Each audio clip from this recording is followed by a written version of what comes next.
Guys, deluded, thank you very much for returning. And if you're new, hit the like, subscribe, and all of them things. It's YouTube's N'Golo Kante, YouTube's Lucas Torreira, and all of them things there.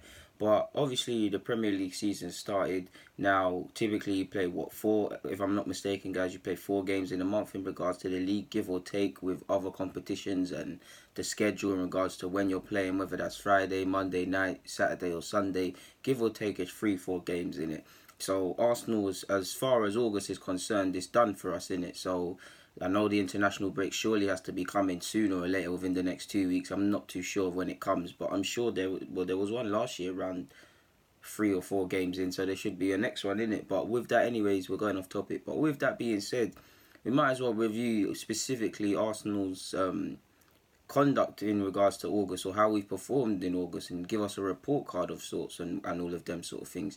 I'll review the league on the whole, but obviously it'll be doing Spurs as much as we hate them, and United as much as we hate them. It'll be doing them an injustice if I don't wait until that game and all of them things there, so we can have a proper discussion about where all the clubs are at and them things there. But getting on to Arsenal, let's start with the players. Now, we've had 3 games, granted 2 tough ones, 2 previous champions. We played Chelsea out at their place away. It's not been it used to be a ground we used to win all the time, more or less, but it's not like certain other grounds. It's not a happy place for us. Obviously, welcoming the champions Chelsea at our place is always going to be a myth, so nobody expected us to win that. We did make the West Ham game hard for us, but ultimately we got through it. That's all that matters. So yeah, let's start with the players. What have I given Cech? I'm actually torn between a B and a C for Cech. I mean, why he probably doesn't get a B is probably the distribution, the game against City where he's almost missed kicking the ball, a couple of times where he's spilling opportunities, a couple of times where I feel he could just do more as part of the defence. But by the same logic, that is a bit harsh. I've sat here at least in two games, excluding the West Ham one. In fact, and even then, I gave him a 4, but probably could have got a 5 because he done alright. But the 2 games before that, I'm so sure I sat in both of them game reviews and said Guendouzi and Cech are probably the only 2 players that can leave the field with any pride with themselves. So by that logic, I have to give Cech a C. I mean, obviously, Unai Emery sees different things in training and things like that. But if Leno's not ready, it is concerning. Like, Czech's battling him out for it, and I've said it before. Like the 2 game weeks, definitely the first one, if I remember rightly, I was calling for Czech to start because of how good he was in pre-season. But I must admit, surely something's wrong with Leno and things like that. Because even in the same way, I want Torreira to start and play games and stuff. But sometimes when you bring on Torreira, it does look like he's still adjusting to the pace of the Prem. So we don't see everything as fans in it. So maybe we have to be a bit careful in that. But I give him a C. He's been a decent. He could have been a lot worse with a lot of these games that with the 3 games we played if he didn't make some of these saves. But he probably gets marked down on spilling, not really breathing any confidence to the rest of the side or the fans. Distribution's a bit shaky, and playing out from the back, he improved after the first game. But yeah, so I give Cech a C. It's fair to give him a C. Mustafi, I'm actually torn between a C and a D, not just him and for Socrates. I'd probably give him a C purely because I was once a big fan of Mustafi. I was very happy when we signed him. I thought he had a lot to work on, but he could be a good defender, and he's shown it in patches, but it's not really there. I think in the last 2-3 games we played, yeah, he's not been perfect, but by my own standards and stuff like that, I haven't really been too shocked with Mustafi. He hasn't really done too many things that's annoyed me. If I remember rightly, I made a video in regards to him and Socrates after the Chelsea game, or City game, forgive me. I'm pretty sure it was the City game.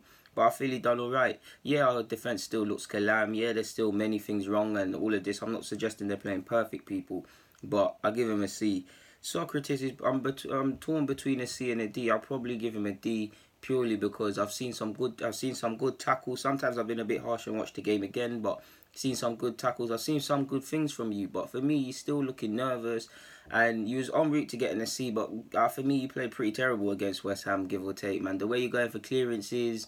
Yeah, man, you look like you could be a better player than what many people are giving you credit for. But I just think it's torn between a C and a D. Low level D, high level C, or whatever the saying would be for the pass marks. So you know what, he gets a D, man. I'm gonna go with my gut. Again, the same logic goes for Bellerin, because going forward, Bellerin's been alright, and to a degree I have sympathy because I am a right back in it by trade, people, failed winger association. I can see when a fullback is being outnumbered, and it's hard to defend when that's happening. So I have a lot of sympathy because that's happened a lot of games, and many times he's not being helped, especially from Mkhitaryan. But Bellerin defensively has not been good enough at times. Incredibly naive, playing people on side, over covering. Many things wrong. Like, there's just the whole back four more or less. But going forward, he's been decent. He grabbed 2 assists the other day.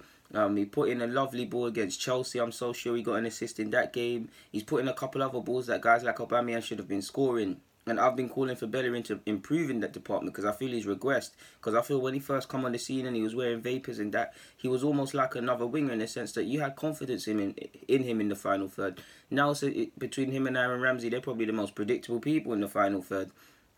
So if he's doing better in that aspect, how can I, by my own logic, what I've been calling for, how can I mark him down? So I'll probably give him a C going forward, but D, there's a lot to improve. I'll give him a C. He just about passes. Maybe I'm being a bit harsh on Socrates, and I'll probably change that to a C, but my gut is telling me for him it's a D. In better news, I'll give Monreal a B. Like, I mean, he's assisting in goal. He assisted a goal the other week. Obviously, stepped up today. He's not been perfect, but when you look at our back four, he's probably the one that you've got the least blame for, as is the case last year. We know we need another left back, but all we ask for is a bit of consistency, and he's displaying that in my opinion. He's still offering the outlet going out wide. I'd be trying to sign another left back, but give credit where due to the 32-year-old. So he gets a B for me. He looks like one of the fittest players considering he went to the World Cup. Yeah, he didn't play a minute, but whatever, innit? Midfield is where it gets a bit political. I love Mesut Ozil. I do believe he's being scapegoated a bit. I do believe people talking in streams and agendas with the guy, because if you watch several of these games again, he's actively involved. But if we cut the crap and keep it 100, like you guys watch me for, as much as I love Ozil back into the death, it's an F. It's an F. You're meant to be a world-class player and all of this. I'm not calling for him to be sliding into 1,000 challenges and stuff, but he definitely can play better, to say the least. He gets an F. Xhaka gets a D. Not been as bad as people wanted him to be and all of them things. And like Ozil, if you watch the game again, you see several positives, but terrible as well. So he gets a D. Aubameyang gets an F as well. There's no way around it. 3 games, no goals. Again, away from the goals, because it's the start of the season and it is harsh suggesting that you have to bag against Chelsea and City. But true say we bought you for these top 6 games, because Lacazette's doing that. True say we bought man for that, people. He's not quite bagging in them games. Didn't look a shadow of his former self against West Ham as well. For me, alright, cool, the chances aren't there, but your influence, you're not really giving the defenders a tough time. You're missing sittings. Obviously, he's lacking a bit of confidence because of this now. So he gets an F. Lacazette, it's hard when you're not... So yeah, Aubameyang gets an F.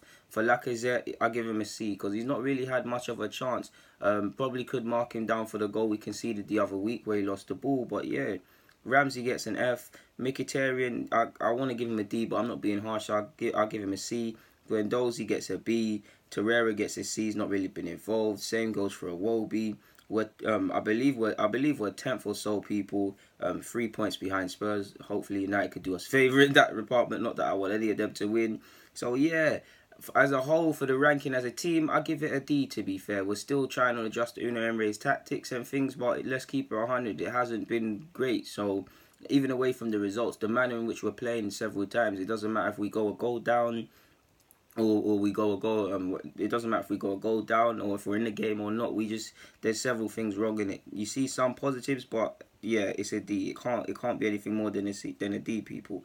Obviously, the likes of, for me anyways, the likes of Liechtenstein, Kolar, Maitland-Niles, Leno, Wells, Holding, Koscielny and Mavropanos and Elneny, they've not featured. If they have featured, they haven't played any major part to be realistically giving them a rating. Now, we've got Cardiff away, we've got Newcastle away before we welcome Everton at home, and Watford has got 3 wins from 3. This is where we need to put a run of games together. West Ham wasn't a great result, but either way, we got the 3 points and we can move forward. We need to address several things, but we need to move forward. As a whole, I give us a D. We can't get any more than a D. I don't think it's a case of an F because of our start.